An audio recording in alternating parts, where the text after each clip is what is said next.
What is going on, everyone? My name is Jared Haas, and welcome back to another edition of NASCAR Mailbox. This weekend, we're going to take a look back at the action at Michigan International Speedway. If you were watching the NASCAR Cup Series race at Michigan International Speedway on Sunday, you only got to see one stage before rain came and delayed the race until Monday morning. Fans were upset on social media, begging for 1 p.m. start times, so they had that window to get the race in.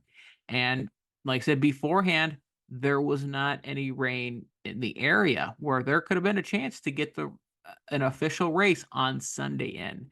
But NASCAR had this race start later on, and that ran into the window where the race had to be delayed, and you had quite a few fans that didn't show up on Monday.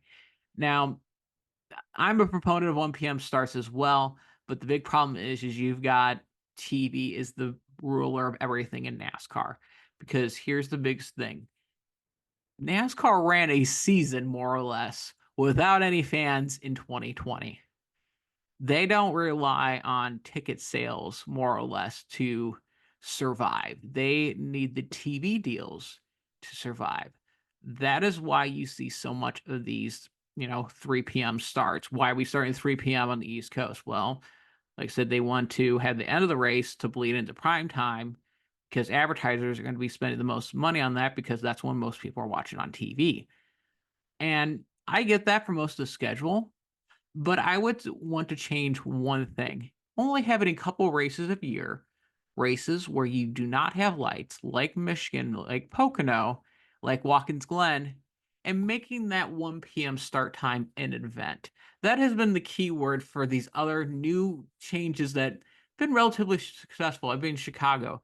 If you look back at the recap coverage of Chicago, you hear that E word quite a bit. That's an event. Why not are we making like a Michigan or a Pocono, which is seems like an already event with fans flocking to the racetrack and saying it's an event here. We want to make sure we get the most of the race that we can and not, wait around before rain comes in. Uh, Understandably, that's going to be a little bit few dollars lost on NASCAR's end if they run beforehand because you're not getting much ad revenue for the TVs. But I feel like the simple solution is you only have one or two of those races that are 1 p.m. starts that, you don't have lights at those tracks. You can't just be like, oh, we'll just run it at 8 p.m., kind of like with Kansas, Kansas and some other tracks that have been rain delayed. Because you know what? Those fans, they paid good money on it, and those are your diehards. That's who you're trying to get after as well. I understand TV brings in a lot of casual fans, but those fans that are at the racetrack are the ones that spent money to travel there, to lodge, for tickets, for concessions, and merchandise, all this type of stuff. They made an investment into the sport, and this is how they're paid back. I wish there was just a couple races. You have 1 p.m. Market as event as this is a fan's experience. This is why you want to come out to the racetrack. We make sure to get it in done as we can. Market is that. I think it would be successful, but understand this.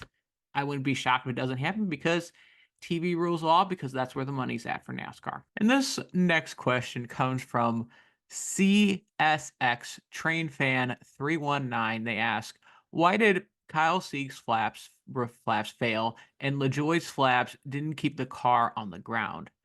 Well, it was a flip-tastic race this past weekend. You had two almost identical flips happening in the back straightaway with Kyle Sieg and Corey LaJoie. I'll start with Sieg's flip. It didn't help with Chandler Smith making contact with him and pushing him into um, basically being airborne. And with the weather that's going on in Michigan, you saw the rain that came through on Sunday, and I mean, rain was affecting the weekend. You had a strong system where wind gusts can get up there pretty good, and also you had the factor of Chandler Smith hitting him, and that's going to affect the aerodynamics of car. And guess what? It doesn't matter if you're going 15 miles per hour or 215 miles per hour. There's always a chance if you hit something right, you can still flip in a thing.